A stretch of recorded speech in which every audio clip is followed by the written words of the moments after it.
Isaorana ny lolona amin'ny fitenenana ary voninahits'Andriamanitra rery ihany koa nijoroana vavolombelona tao anatin'izay zavatra rehetra izay. Izay nidirana diakona izay ngamba ny nolazay. Satria raha ny taona ilainao amin'ny diakona izany dia eo amin'ny 20 taona. Tao anatin'izay nefa ny tenanay vao 9 taona.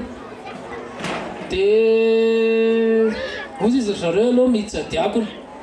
Dia tamin'izany ary moa manentana any amin'ny vondrombavaka dia efa izay foana ny tenenin'ny mpino sasany hoe diakona futur, diakona futur. Dia tamin'izay lavina ihany tsy hanao an'izany. Nefa tonga ny fotoana dia tamin'ny vondrombavaka iray ny fidianana diakona tsisy nanolo tena mihitsy. Izy zany hanao diakona tsisy mihitsy. Dia farany moa ny tonga ny bitsiky ny fanahy dia nanolo tena ihany voninahits'Andriamanitra. Dia tao anatin'izay fanoloran-tena izay nefa dia nentina tany amin'ny paroasy ny tatitra.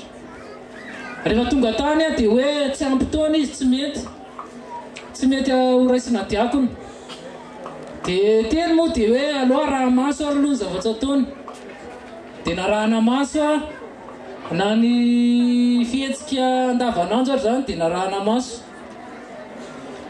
Tao anatin'izany dia rehefa vita ny fanarahana maso dia avy eo moa ny tafaresaka tamin'olona iray tao amin'ny paroasy dia hoe aleo indray resahana ny ray aman-dreninao.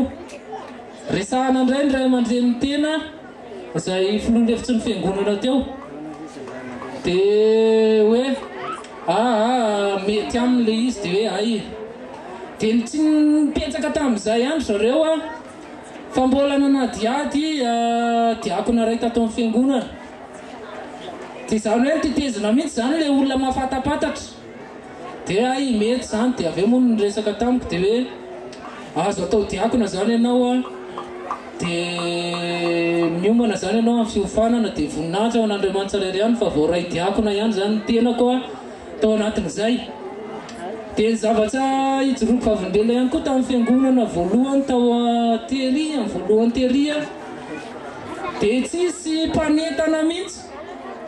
Tsisy mpanentana mihitsy fa dia isaky ny indraindray raha sabata maraina vao hoe iza ny anentana. Dia ohatsy mivoatendry foana hoe ianao manentana. Dia ao anatin'izany raha misy an'izany hoe sabata intelo misesy izany no manentana. Dia isaorana aloha Andriamanitra fa tsy leo ny mpino. Fa mbola feno fifaliana trano tao anatin'ny fiderana. Tao anatin'izany hoe orana be izany araka voalaza teo tsisy miala zany afa-tsy ny nono afa-tsy ny mampinono. Ampidirina ao trano misy trano kely izay ohatsy ny garazy kely malotoloto kely izay ilay izy. Dia ampidirinao ny mpampinono sy ny zazakely. Fa ny rivotra tamin'izany dia fofo. Ary io goelaka io dia zaka ny rivotra ilay mpitazona ary ndraiky etin'ny rivotra miaingainga ohatr'izay. Dia isaorana ny tompo moa fa dia nisy tranon'olona raha moa lasa mihitsy ny tafony. Fa ny fiangonana kosa na ny goelaka raha dia tsisy voakitika izany ny voninahits'Andriamanitra. Dia nijoroana vavolombelona farany dia ity toerana nisy antsika ity izay atao hoe tsy ohatry izao ity. Ho an'ny tsy nahita dia hoe ohatry izao ve tena ohatry izao ve ity toerana ity fa tsisy ohatry izao ity. Fa raha nahita n'iny kanalina iny tsika dia iny tsikafona fotsiny tamin'izay vao hifintsy. Ary zavatra nampome tao amin'ny voalohany vao hifindra teto dia sabata iray. Dia ny saotsaotra teo moa izany na ny fotoam-bavaka raha dia natao hoe isaorana fotsiny ohatrany hoe nisaotra foana izany tamin'ny tompony tany. Dia rehefa ndeha hanatitra fisaorana tao izany ny biraon'ny fiangonana tao amin'ny tompony tany dia hoe tsy maninona indray arozy izy ny tompony tany fa tsy haiko mena tapabola aminareo arozy izy dia davanareo tany. Sabata hariva vao ny ravy io dia ny ekeny ny biraon'ny fiangonana re izany aloha izany aloha mijanona ety any. Fa nampome sabata maraina angamba efa nisy nilatsaka tamin'ny 5 lady maraina efa rava le trano hazo kely teo.